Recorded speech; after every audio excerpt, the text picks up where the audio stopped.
Thank you for joining us. This is Strictly Business. On the show today, we get into the realm of cooperatives. Now, cooperatives are very hot. Is it because there's the CDF, or is it the easiest way to make sure that you succeed in entrepreneurship?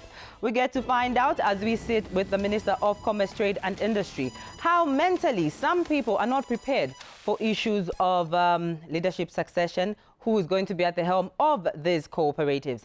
We also get into issues of risk management. What is risk management? What impact does it have? Is it for individuals? Is it for cooperatives? Is it for yourself as an individual who is an entrepreneur? And we have an inventor in studio. I want to let the cat out of the bag, but it's in the sector of energy. This is Strictly Business.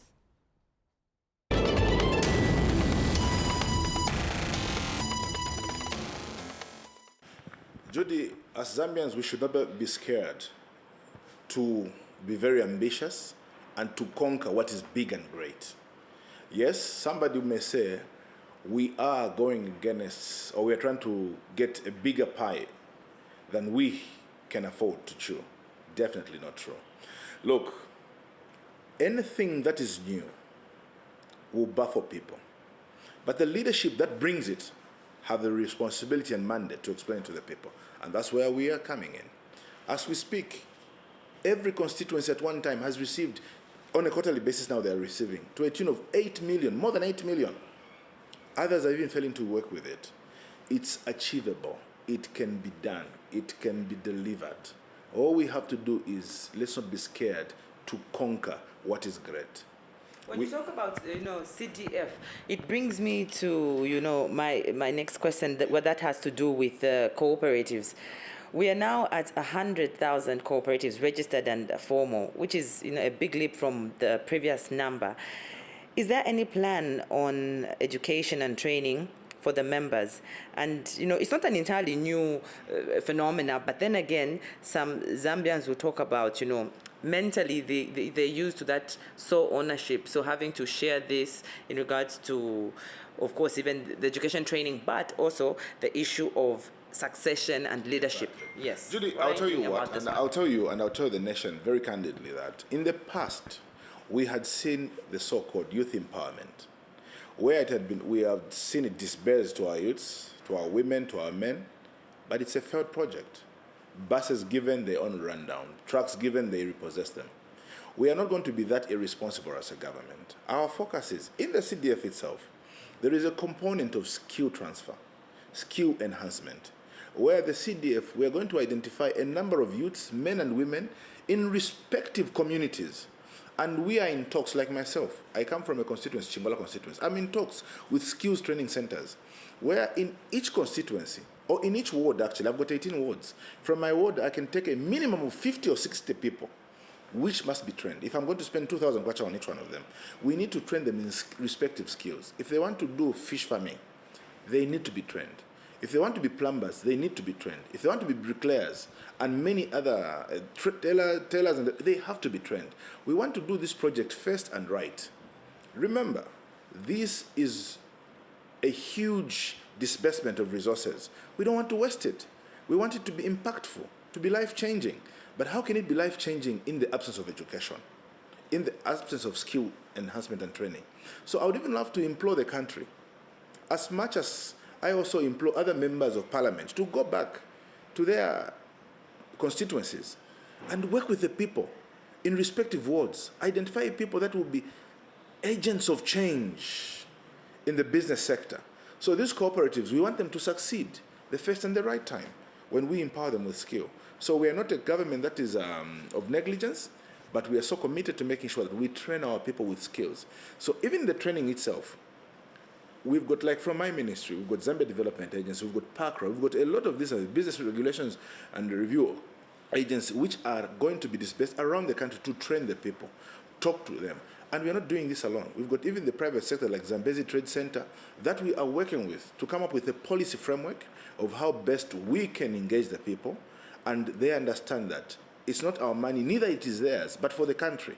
So they should use it prudently, grow it, becomes like a revolving fund where every Zambian will have access to their own resources.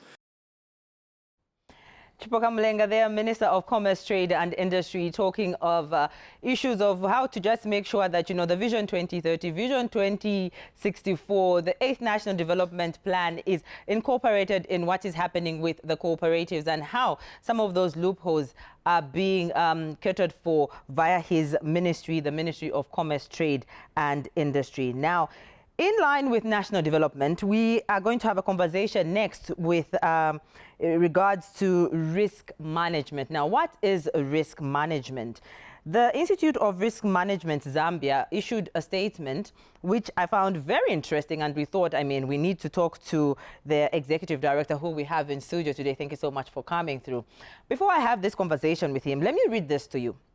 In the face of current COVID-19 pandemic, the economic crisis, corruption allegations, and more frequent natural disasters, preparation and recovery efforts by government, communities, as well as individuals, it has become increasingly essential. And of course, effective risk management lies at the very core of our modern economy to provide both resilience and withstand adverse events and the ability to take advantage of development opportunities. It is therefore a critical ingredient in improving our decision-making process to move the country's development agenda forward. Now, this statement was made by the IRMA, which is the Institute of Risk Management, Zambia. This is you saying this. Exactly. So to start our conversation, maybe for somebody who's hearing your organization for the first time, what is it that you do? I know you deal with risks and managing them, but at the core of it, breaking it down in simple terms. First of all, thank you for having us. It's a pleasure to be here. In terms of the Institute of Risk Management Zambia, I think the core mandate is basically to promote and enhance risk management practices in the country. And at the remit of that sits our central remit basically is to offer an independent and authoritative voice to government and the public so that they are aware of risk management issues within the country. So that's what the core mandate speaks to. But in terms of what we do, the Institute, I think, intends or previous to sort of promote risk management through training, which is capacity building basically, then advisory, advocacy, research, and also consultancy. Which risks are we managing? The Institute manages all risk. Basically, it's from public sector to private sector. It could also be individual risks, like your risk at your home. The fact that you woke up this morning, gaze through the windows to see whether the weather was dull or sunny for you to prepare what to wear, that is risk management, and that speaks to the domestic issues within our homes. But in terms of what the Institute seeks to do or intends to do, is basically to advise government and the public sector, and the private sector rather, in terms of the risks that we are facing in this environment. It's a very energized environment right now. Zambia is almost at crossroads, so to say, in regards to sustainable development and the policies speaking to these, the development agendas that are speaking to this sustainable development, which is, being squeezed in here. But when you talk about the two coming together, the public and the private, the partnerships, very recently we had, a launch of that very officially. What risks does this bring to the fore in this case, having the public and private together? Thank you for that. Firstly, I think it's best to speak to the definition of risk. Risk is an effect of uncertainty on your objectives. So you could have an intended objective, like government through this National Development Plan has these objectives which it intends to fulfill through its course of through the course of 5 years. So then, the risk management comes in because it's looking at what could prevent it. What is it which could divert management, or rather government, from achieving those intended objectives? It also speaks to the private sector. Most of these organizations come up with their own strategic plans, and they have objectives. They have their vision, mission within those strategic objectives. So then risk management comes in because it's looking at what could go wrong. What is it which could prevent them from achieving those intended objectives? So the risks are many, and they're broad.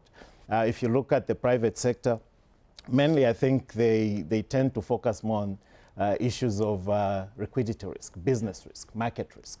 But whereas the public sector, it's different because of their core mandate. It's to deliver a social good to the public. So then it speaks to the development agenda, which is the overall objective of government. And what is it then which is preventing government to achieve its intended objective, or to achieve the intended objective through the development plan which it intends to issue out, like with the forthcoming 8th National Development Plan. Okay, so with, you know, having so much uncertainty, but having a lot of plans towards what Zambia is trying to achieve economically and, you know, development-wise, there are a lot of risks involved there. What would be your advice to, or the, you know, the policies and the documents that are speaking to this? Some of them now, they're already cast, like the 8th National Development Plan is already in play. What then do we do in regards to risk and managing that? Firstly, I think the one thing which has really been missing in the country, or even beyond, even within the private sector, is the fact that risk is a very new practice. Risk is it's a strategic management tool which we use, or which organizations use. So if you come to these shores of our country and sub-Saharan Africa, risk management is a new phenomenon, especially when you talk of enterprise risk management. Here again, in terms of the risks, government face a number of challenges. Talk of corruption.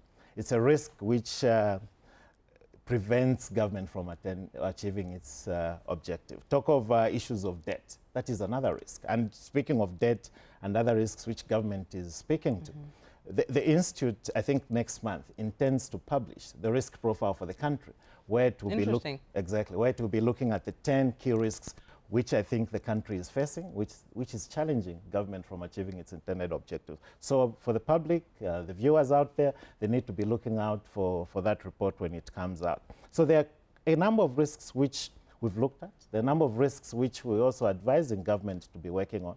Issues of the fiscal risk, why the IMF has been dilly-dallying to give Zambia its loan.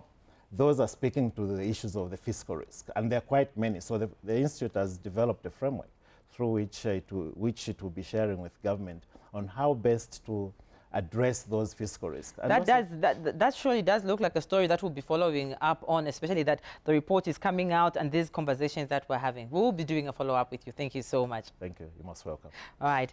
Francis Ziba, the Executive Director, they are coming through when it comes to issues of risk management. We still have a lot coming through on Strictly Business. This is Waterlight, developed by the Colombian renewable energy startup Edina.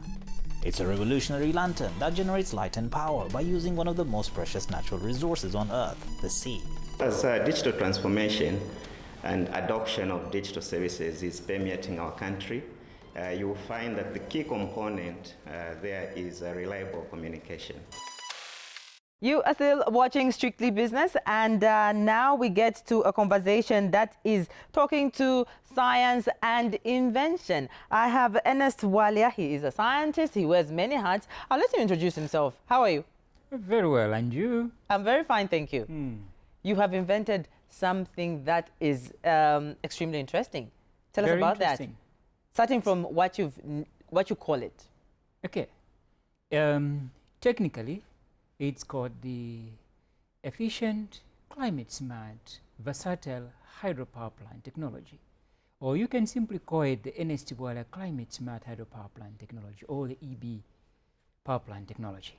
So it's basically an invention that generates quality electricity throughout any time of the year.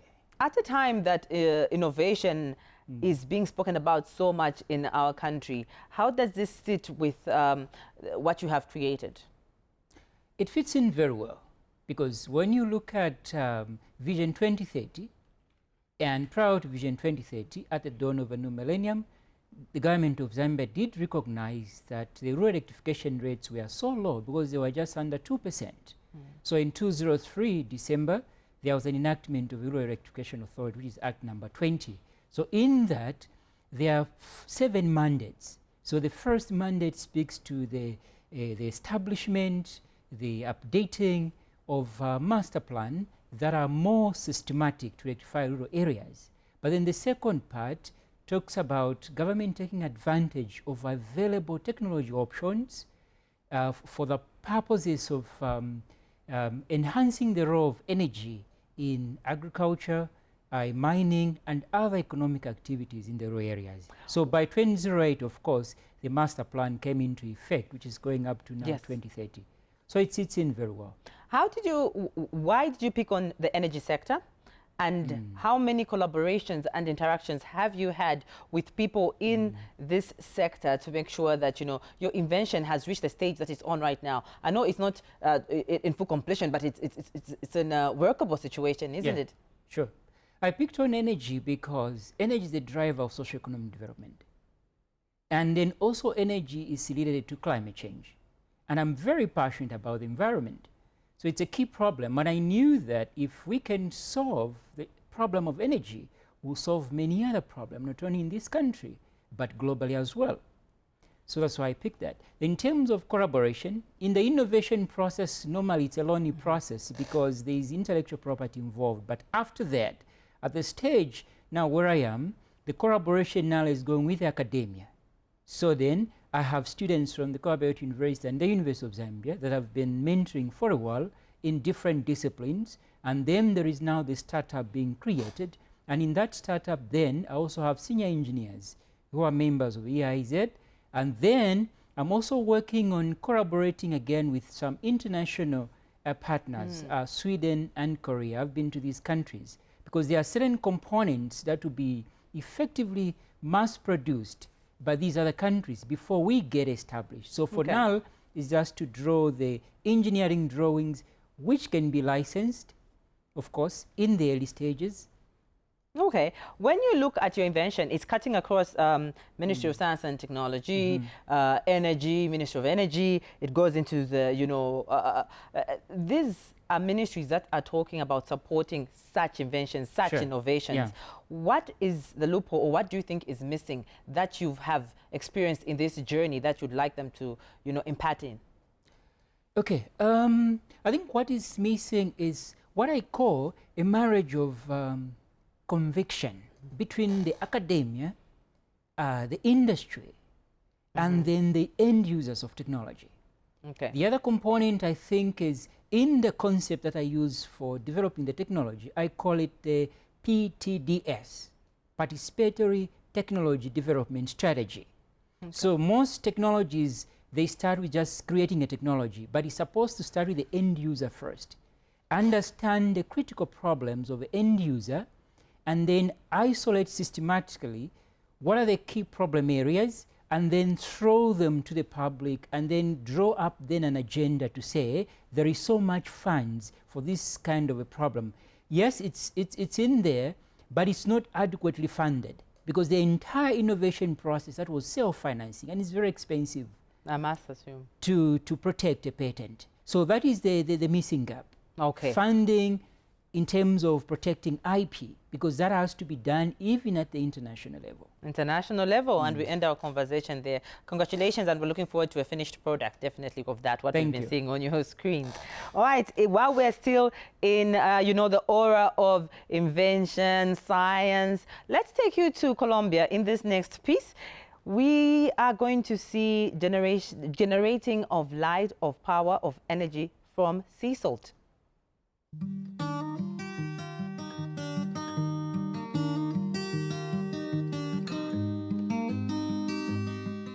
This is Waterlight, developed by the Colombian renewable energy startup Edina. It's a revolutionary lantern that generates light and power by using one of the most precious natural resources on Earth, the sea. Using just 2 cups of salt water, this beautiful lantern can create clean and renewable energy for up to 45 days. Waterlight is life-changing for communities who live in remote, off-grid areas without access to reliable electricity. Additionally, Waterlight is eco-friendly, being 100% recyclable and waterproof, so it's durable and sustainable regardless of where it ends up. The Waterlight also has sacred ancestral ties. The design is inspired by the Colombian Wayu community and their ancestral connection with the sea. This indigenous community lives on the remote La Guajira Peninsula that spans the border of Colombia and Venezuela. This access to electricity fosters economic growth and improves their quality of life. Before, the fishermen were unable to fish at night. Children had to do their homework by candlelight, which was hazardous. Artisans were unable to fill their orders, and cell phones couldn't be charged. Now all of that has changed. So how does salt water generate electricity? This incredible lantern utilizes the ionization of an electrolyte composed of salt water. which converts the magnesium inside of the lantern. More specifically, it has a specifically designed electronic circuit that manages to extend the transfer of these ions from a saline medium to convert them into convenient and instantaneous energy. The electrodes of the salt bridge enable the draining of energy from the salt water, an already established process, but with the electronic circuit. This small yet mighty circuit makes it possible to extract around 500 watts for each liter of water. Waterlight's possibilities are endless. It can benefit off-grid communities in need of an electrical source to supply light, charge a mobile phone, or listen to a radio. It can also serve the recreation industry, for outdoorsmen or women who are camping in remote locations, and education, for turning on a computer or a television. Isn't saltwater simply amazing? That's all for today, and if you enjoyed this video, please follow or subscribe for more videos like these. I'll see you again very soon. This is Strictly Business. Now, from that very interesting piece, we take you to the issue of digital transformation, but this time we're concentrating on the need to expose ICT tools. Where are we as a country in regards to exposing these ICT tools? We caught up with Dr. Silavwe.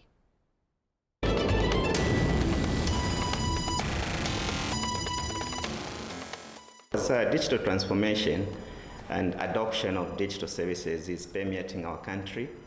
You will find that the key component there is reliable communication and reliable connectivity. So for you to get that reliable connectivity and looking at the wide space of how people are spread out in the country, the most appropriate method of connecting people is wireless connectivity.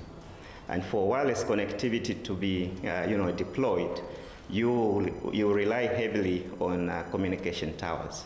So if you look at the genesis of connectivity in the old days, I've been in the industry for more than 20 years, you would have a customer 20 years ago telling you their connectivity is down, and you tell them, oh, we'll come tomorrow. It's no longer the case at the moment. People need that connectivity on at all times. And for that to be available, you need towers that are spread across the country that are able to give you that kind of service that the customers are looking for. And you've seen we've been pushing customers to adopt cloud platforms. And as Infratel, we are playing in that space to provide the tower service that the mobile operators need, the tower service that the radio stations need, the tower service that the television stations need, so that they are able to reach the masses that are out there. So when you look at the availability of services at the tower sites, it all boils down to the power mix that you have. And as Infratel, we've invested heavily in different power solutions. Predominantly for power supply, we are using the grid supply, and we've got our own solar-powered plants that we are using at the various sites. If you look at our spread of our towers across the country, 3/4 of those towers are actually powered by solar. And then we've got the other quarter that we power by grid. And to do this, we also ensure that we provide very reliable energy storage systems. These are very important in the times when you have outage from the grid. Then you are able to fall back on the energy storage that you have on the particular site. And these are dimensioned according to the kind of loads that we have at the sites. Also in times when you have a cloud cover for solar-powered sites, then we can rely on the storage systems during the night and also during periods when we've got bad weather. But to supplement all this, we also do run diesel generators. Occasionally, we are cognizant of the fact that we want to preserve the environment, so we run them only in periods when we've got outage for a longer time. And in those periods as well, what we are relying on is the storage. So we get the storage charged, and then we can quickly come off the diesel generators and start operating off the storage. Infratel plays in the area of sustainable energy usage. So we are quite big on that. I think I did mention that 3/4 of our towers are powered by solar plants. That's very deliberate because we want to reduce the carbon emissions and be very compliant to a sustainable environment. There are many things that we are looking at. the solar energy systems have matured, so we can play in that market. Right now, we are looking at other sustainable energy solutions that we are exploring, like wind energy. We're exploring that. We are also exploring hydrogen fuel energy solutions that we are also looking to start deploying. Those will give us a very reliable network. And that ICT piece there with Dr. Evans Silabwe wraps up our show for today. Join us again next week. Thank you so much for watching. This has been Strictly Business.